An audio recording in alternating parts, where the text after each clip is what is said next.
The fastest way to discover who really owns something is to tell people they cannot use it anymore. That was the sentence running through my mind the moment a uniformed security guard stepped into the middle of the only bridge leading into the valley I had inherited. My name is Mason Carter, and 3 days earlier I had signed the final probate documents transferring 1,200 acres of family land into my name.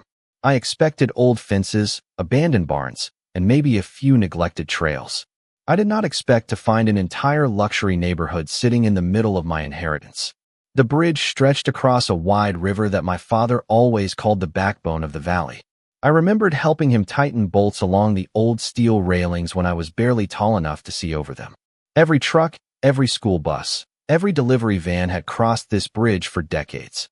As I eased my pickup toward the entrance, the security gate lowered in front of me. The guard approached politely enough until I explained that I owned the land beyond the bridge. His expression shifted from routine professionalism to complete disbelief. He asked for identification. I handed him my driver's license along with a certified copy of the recorded deed that had been sitting on the passenger seat since I left the county recorder's office. He studied the paperwork, looked back at the neighborhood beyond the gate, then shook his head. He told me the homeowners association had instructed security not to allow unauthorized people onto private community property. I looked beyond him at rows of expensive homes, carefully landscaped streets, decorative stone walls, and a clubhouse overlooking the lake that my grandfather used to fish every summer. Every inch of it stood inside the legal boundaries printed on the deed resting in the guard's hands. I calmly explained that I was not trying to enter someone else's neighborhood. I was trying to drive across my own bridge onto my own land. Before he could answer, a black luxury sport utility vehicle rolled toward the entrance. The driver stepped out wearing an immaculate navy blazer and carrying herself with absolute confidence. She introduced herself as Rebecca Holloway, president of the Homeowners Association. Her smile looked polished enough for a campaign advertisement, but her tone carried the certainty of someone who had never been told no. She glanced at my paperwork for only a few seconds before handing it back, as though it meant nothing. She explained that Silver Ridge Estates had existed for more than 20 years, hundreds of families lived there, taxes had been paid, utilities had been installed, and the community legally controlled its own entrance. I asked one simple question: who owned the bridge before the neighborhood existed? For the first time, she hesitated. It lasted only a heartbeat before she answered that ownership did not matter because the community had always maintained it. I thanked her for the information, turned my truck around, and slowly drove back toward town. I did not argue. I did not raise my voice. I had already learned the most important fact of the entire dispute. They believed maintaining the bridge meant owning it. That single assumption would eventually decide everything. Later that afternoon, I visited the county recorder's office again and requested every historical record connected to the bridge, the surrounding parcels, and the original subdivision filings. As the clerk disappeared into the archive room, I looked back through the courthouse window toward the distant mountains where my family's valley waited in complete silence. The police could not help because they called it a civil dispute. Rebecca believed time had erased ownership. The residents believed the entrance belonged to their community. But somewhere inside decades of forgotten records, I was certain the truth was waiting, and something told me my father had known all along that if anyone ever tried to steal the valley, the fight would begin with the bridge. The clerk disappeared behind a heavy metal door marked archives, leaving me alone with the quiet echo of fluorescent lights humming above the county recorder's office. As I waited, my eyes wandered toward an old framed photograph hanging near the public records counter. It showed the valley almost 40 years earlier. There were no paved streets, no stone entrance, and no rows of expensive homes. There was only open pasture, dense oak trees, and one narrow steel bridge stretching across the river exactly where it still stood today. That photograph pulled me backward through time to the summer afternoons I spent beside my father, Daniel Carter. He was never interested in teaching me how to make money from the land. He wanted me to understand why the land mattered in the first place. While other kids learned to fish from the bridge, I learned why every bolt, every concrete support, and every survey marker had been placed exactly where they stood. My father had supervised the reconstruction of the bridge after severe flooding damaged the original crossing decades earlier. I could still remember the smell of fresh concrete mixing with river water, the sound of steel beams settling into place beneath the crane, and my father placing a work glove on my shoulder before pointing toward the far hillside. He told me that land could outlive every person who ever claimed to own it, but only good records could prove the truth after memories faded. At the time, I thought he was simply talking like every hardworking father who wanted his son to appreciate history. I did not realize he was preparing me for a conversation that would not happen until years after he was gone. My father passed away long before I inherited the property. After the funeral, my family stored most of his personal belongings inside the old farmhouse near the river. A week before I returned to claim the land, I unlocked the attic and found a weathered cedar chest tucked beneath dusty blankets. Inside were carefully labeled survey maps, engineering sketches, bridge maintenance logs, handwritten notebooks, faded photographs, and an antique brass bridge inspection badge he used to carry while supervising repairs. Resting on top of everything was a sealed envelope with my name written across the front in my father's unmistakable handwriting. I opened it slowly, expecting something sentimental. Instead, I found only a single handwritten sentence. If anyone ever challenges your ownership of this valley, begin with the bridge.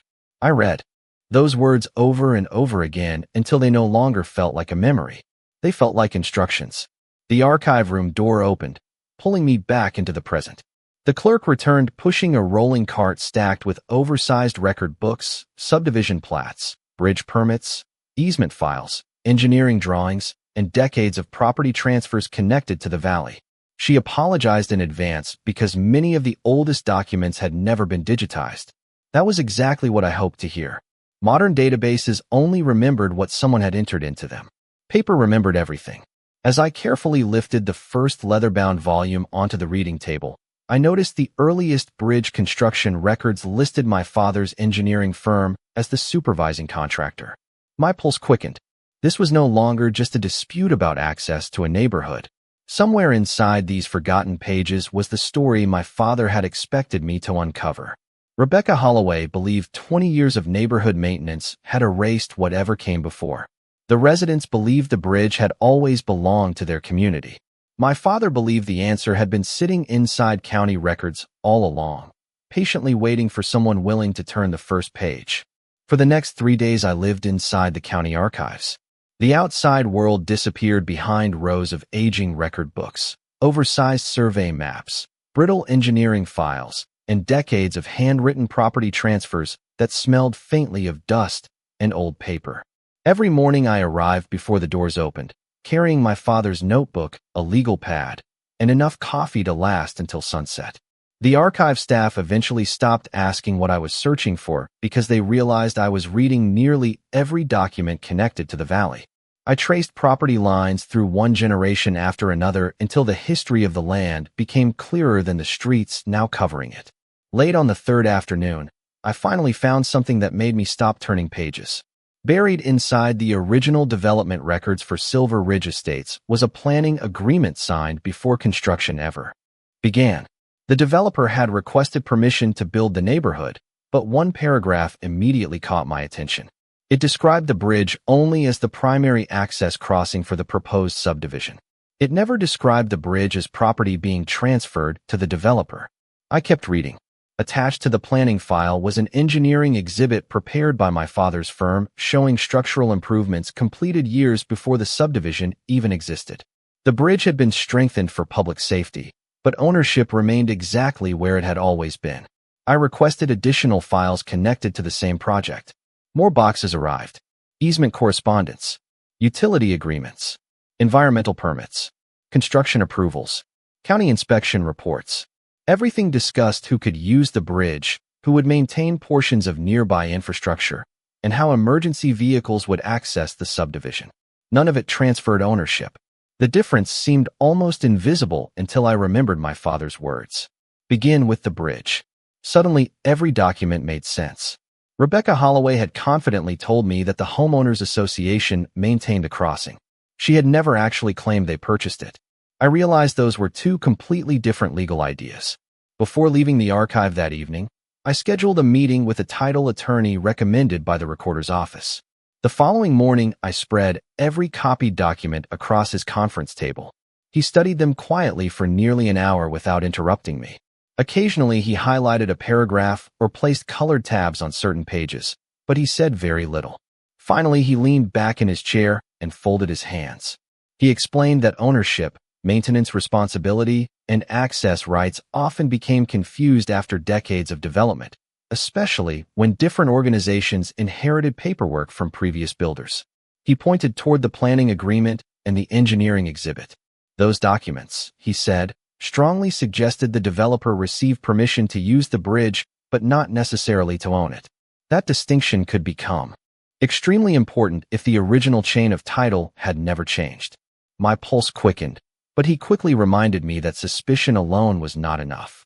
We still needed to reconstruct every recorded transfer connected to the bridge from the day my father supervised its reconstruction until the present.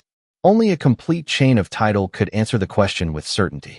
As I gathered the files back into organized folders, I looked through the office window toward the distant mountains surrounding the valley. Somewhere beyond those ridges, Rebecca Holloway was probably continuing her daily routine without the slightest concern. Residents crossed the bridge every hour believing it belonged to their community. Delivery trucks rolled across it. School buses crossed it every morning. Landscapers, contractors, and visitors never questioned who actually owned the steel beneath their tires. Neither had I until my father left me one simple instruction. Now every page I uncovered pointed toward the same possibility. The bridge had never stopped belonging to my family. The only thing that had changed was what everyone believed. The title attorney did not celebrate the discovery. He did something far more valuable. He became cautious. He explained that cases involving old subdivisions often appeared obvious until one overlooked document changed everything. That afternoon, he introduced me to a veteran land surveyor named Thomas Green, a quiet man who had spent nearly 40 years retracing forgotten property lines across the county. He spread a collection of modern satellite maps across his drafting table beside survey plats that were older than I was. The contrast was remarkable. One showed winding streets filled with beautiful homes, while the other showed open fields, tree lines, and handwritten measurements carefully recorded long before the first foundation had ever been poured. Thomas adjusted his reading glasses and traced a finger across both maps until it stopped at the bridge. He smiled for the first time that day. He explained that surveyors trusted monuments more than assumptions. Steel pins rusted away. Wooden stakes disappeared, but properly recorded. Monuments and boundary descriptions rarely lied. The following morning, we drove back to the valley together. Instead of approaching the guarded entrance, Thomas directed me along an old gravel farm road that wrapped around the eastern ridge. We parked beside an abandoned fence line and walked nearly half a mile through waist-high grass before reaching a weathered concrete marker almost hidden beneath layers of moss.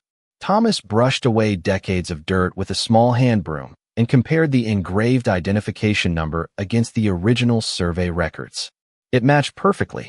We spent the rest of the day locating additional monuments scattered across the property. Some rested beside old oak trees. Others sat quietly beneath overgrown brush that nobody had touched in years. Every marker confirmed the same legal boundaries shown in my family's original surveys. By late afternoon, we reached a small hill overlooking Silver Ridge Estates. Children rode bicycles along quiet streets. Neighbors waved to one another while walking dogs beneath rows of carefully planted maple trees. Lawn crews trimmed grass with practiced efficiency. It looked like the picture of a peaceful American neighborhood. Thomas stood silently beside me before finally speaking. He said most of those families probably believed every word they had ever been told about the community. They bought homes. They paid taxes. They followed neighborhood rules. They likely never questioned who owned the bridge because nobody had given them a reason to ask. His words stayed with me during the drive back into town. Rebecca Holloway had spoken with complete confidence because confidence had become part of the neighborhood's identity.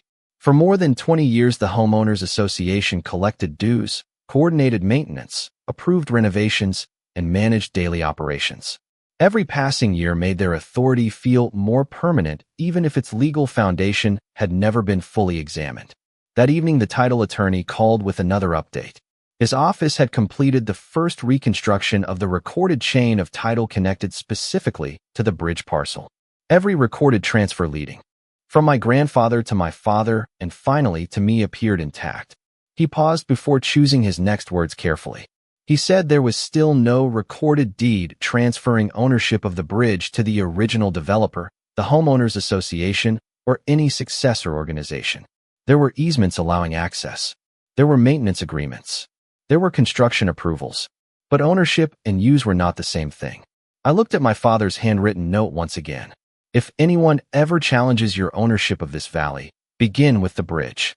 For years, I believed those words were simply advice passed from one generation to the next. Now they felt less like a memory and more like a map leading directly toward the truth that everyone else had overlooked. Once we finished rebuilding the chain of title, every instinct told me to confront Rebecca Holloway immediately. I imagined laying every survey, every recorded deed, and every engineering document across the conference table at the Homeowners Association office just to watch her expression change. Instead, my attorney stopped me before I could make the biggest mistake of the entire case. He explained that the strongest legal position was often built through patience rather than confrontation. If we revealed everything too early, the Homeowners Association would have months to reorganize records, rewrite policies, or create new arguments. If we remained quiet, they would continue operating exactly as they always had, leaving a clear record of their own assumptions. It sounded almost too simple, but the more I considered it, the more it made sense. So I waited. Over the following weeks, I visited the valley several times without driving through the guarded entrance. Instead, I observed from neighboring public roads and documented everything that could be seen without crossing onto disputed access points. Construction crews continued upgrading landscaping near the clubhouse. Decorative lighting appeared along the entrance road. Fresh stone signs welcomed visitors into Silver Ridge Estates with polished bronze lettering. Contractors delivered building materials across the bridge every day. Moving trucks crossed it. School buses crossed it. Delivery vans crossed it from sunrise until evening. Life continued as though nothing had changed. One Saturday morning, I noticed banners advertising the community's annual summer festival. Families gathered near the clubhouse while musicians played under white tents beside the lake that had once been nothing more than my grandfather's favorite fishing spot. Children laughed as food trucks lined the parking area, and volunteers directed traffic across the same bridge that had quietly become the center of an ownership dispute none of them even knew existed. Watching the celebration did not make me angry. If anything, it reminded me that the residents were not my opponents.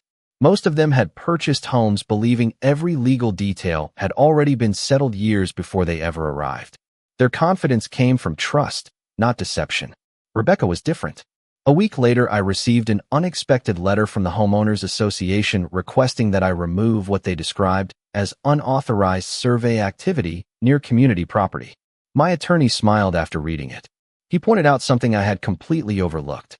The letter repeatedly referred to the bridge as community property, yet it never cited a recorded deed, parcel number, or ownership document supporting that statement. It relied entirely on assumption. We filed the letter alongside every other piece of evidence we had collected.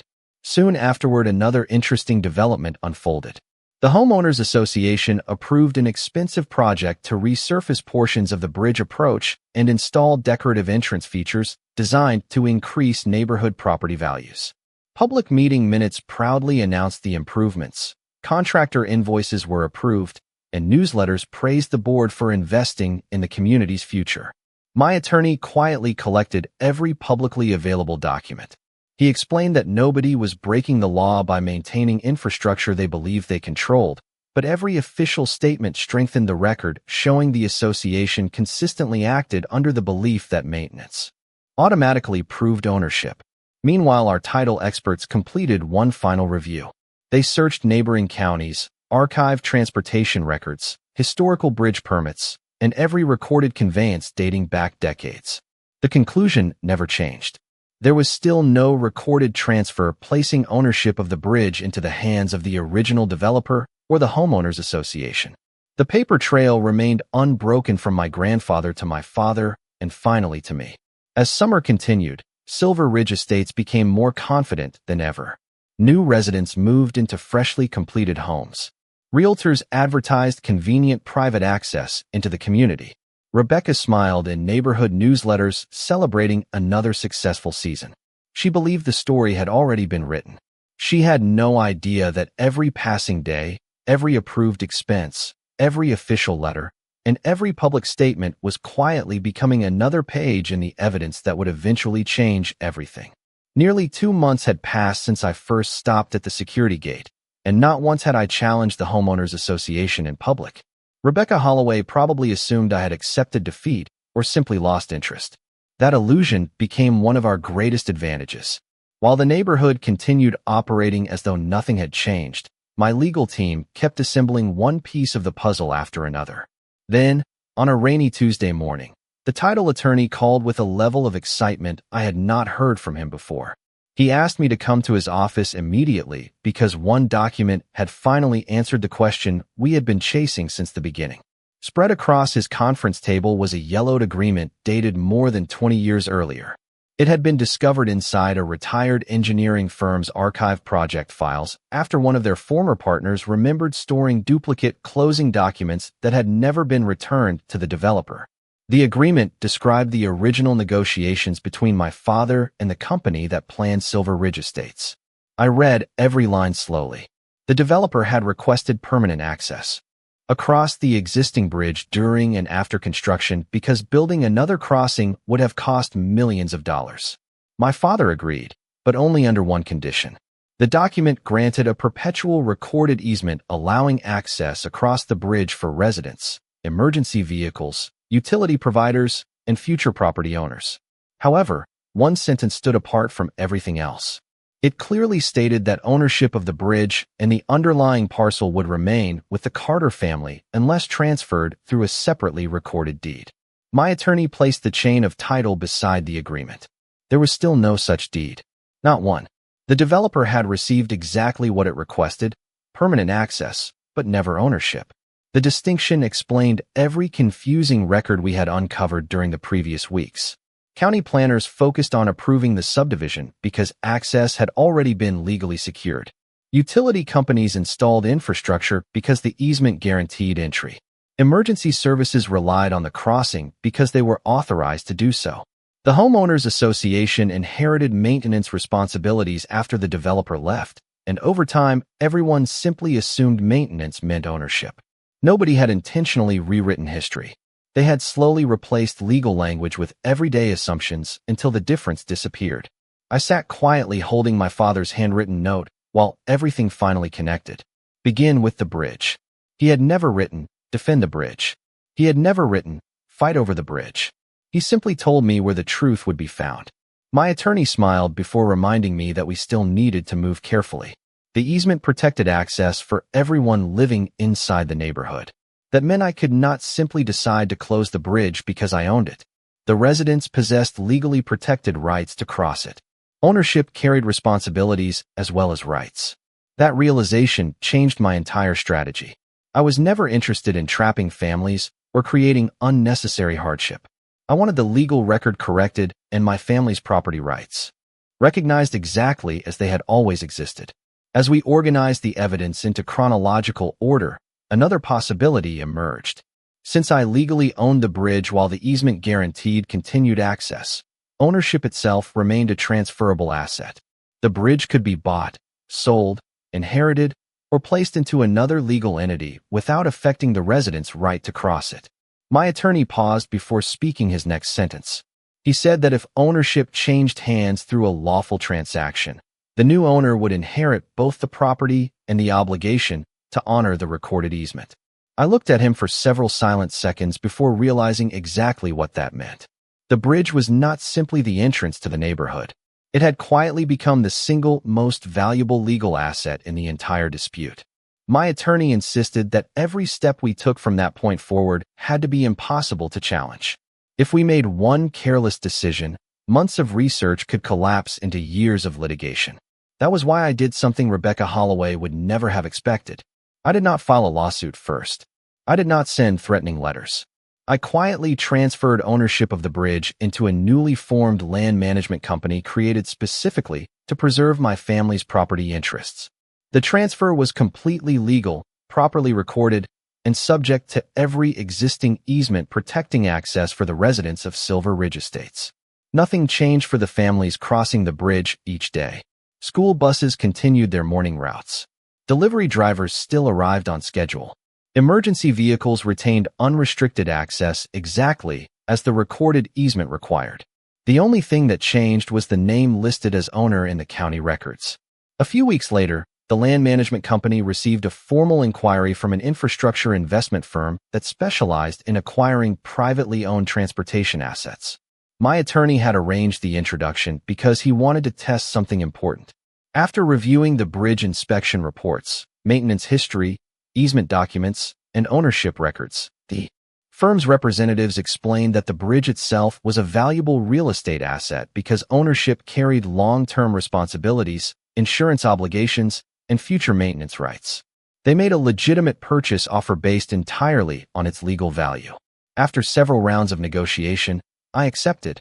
The transaction was completed through licensed attorneys, recorded with the county, and structured so that every recorded easement remained fully protected.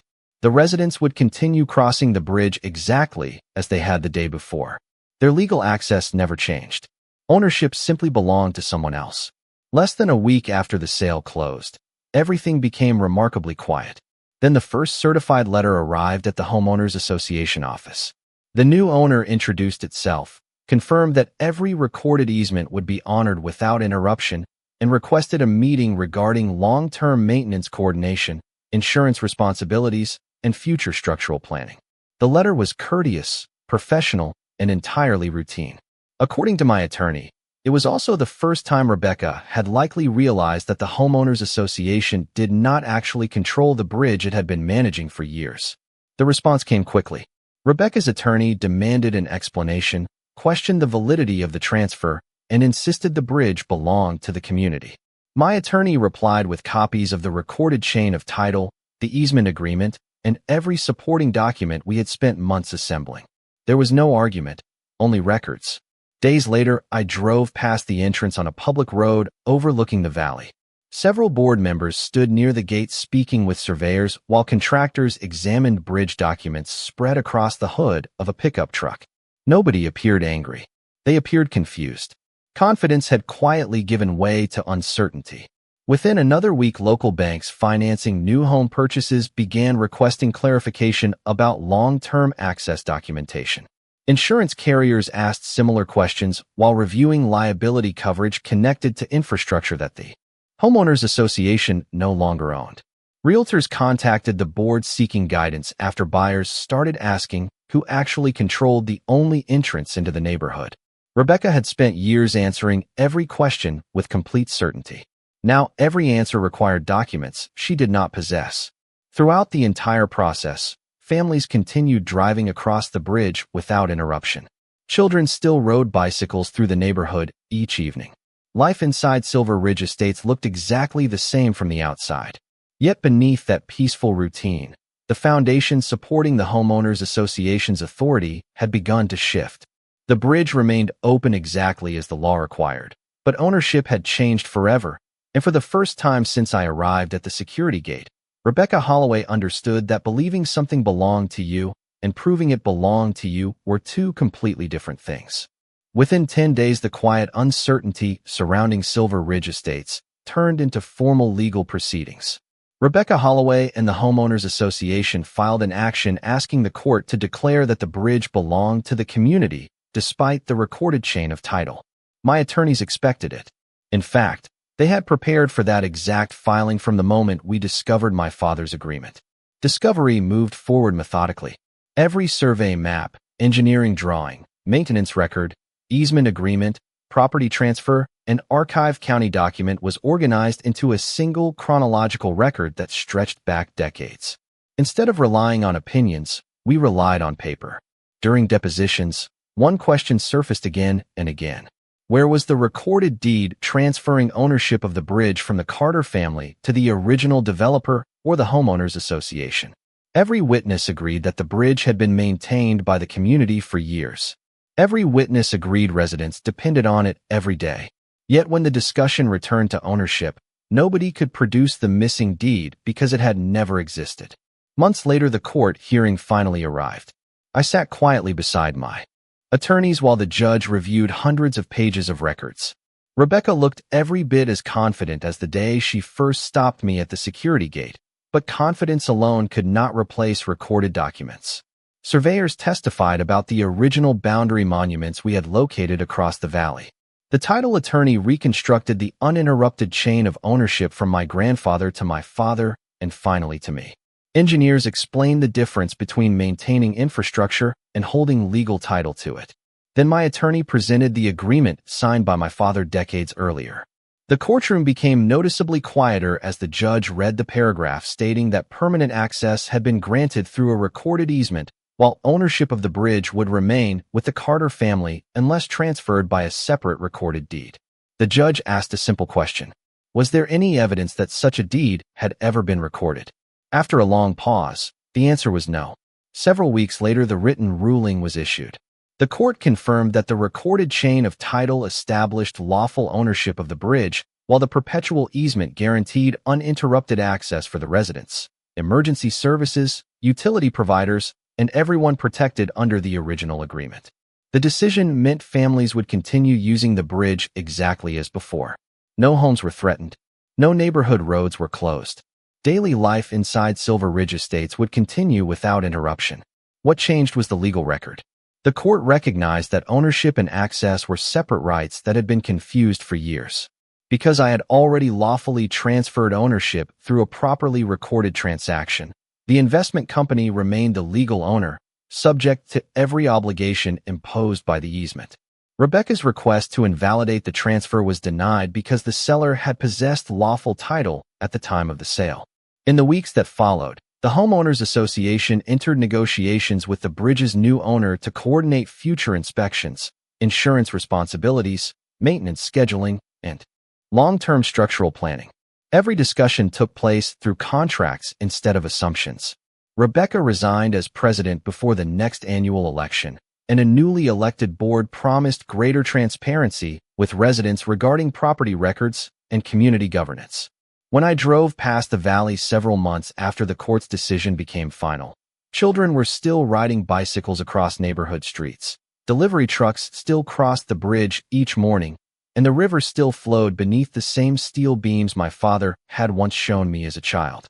Nothing looked different to passing drivers, yet everything had changed because the truth had finally replaced a story that had been repeated for more than 20 years. Almost a year after I first stopped at the security gate, I stood on the same bridge just before sunrise with a cup of coffee warming my hands as the river flowed beneath the steel beams my father had trusted me to protect.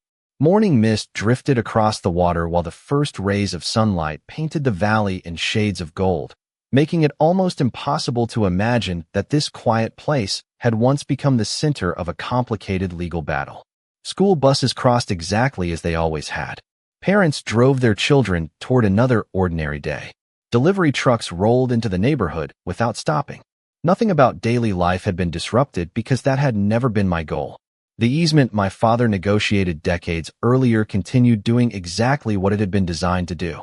It protected access for everyone who depended on the bridge while preserving the ownership rights that had nearly been forgotten. The investment company honored every obligation outlined in the court's ruling, coordinating inspections, maintenance schedules, and long-term preservation plans with the newly elected Homeowners Association Board. Meetings that had once been driven by assumptions were now guided by recorded agreements and complete transparency. The atmosphere inside Silver Ridge Estates gradually changed.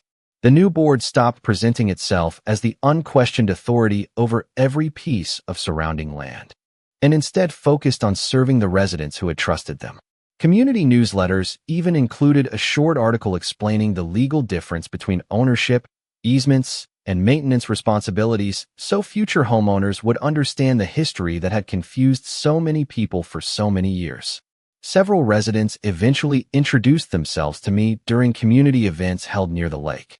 Many admitted they had followed the case through public court records and were surprised to learn how easily decades of assumptions could overshadow written documents. None of them blamed me for defending my family's property. Most simply wished the facts had been understood much earlier. Those conversations meant more to me than any courtroom victory because they reminded me that the dispute had never been between neighbors. It had always been between assumptions and evidence. A few months later, I returned to the old farmhouse and carried the cedar chest down from the attic one final time.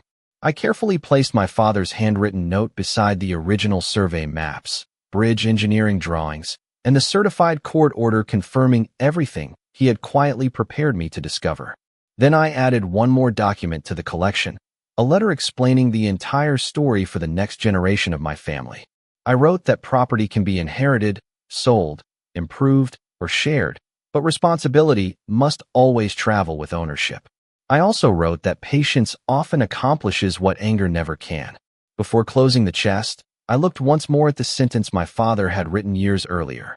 If anyone ever challenges your ownership of this valley, begin with the bridge. He had been right in every possible way. The bridge was never important because it could stop people from entering the valley. It was important because it connected truth to history. As I locked the farmhouse door and walked toward my truck, I glanced back across the open fields stretching toward the distant hills. The valley looked exactly as it had when my grandfather first showed it to my father, and when my father first showed it to me. Ownership had been confirmed, access had been preserved, and ordinary families continued living their lives without fear or disruption. That was the ending I had hoped for from the very beginning. Justice did not arrive with loud speeches or dramatic confrontations. It arrived one recorded document at a time, carried patiently across a bridge that had quietly remembered the truth long after everyone else had forgotten it.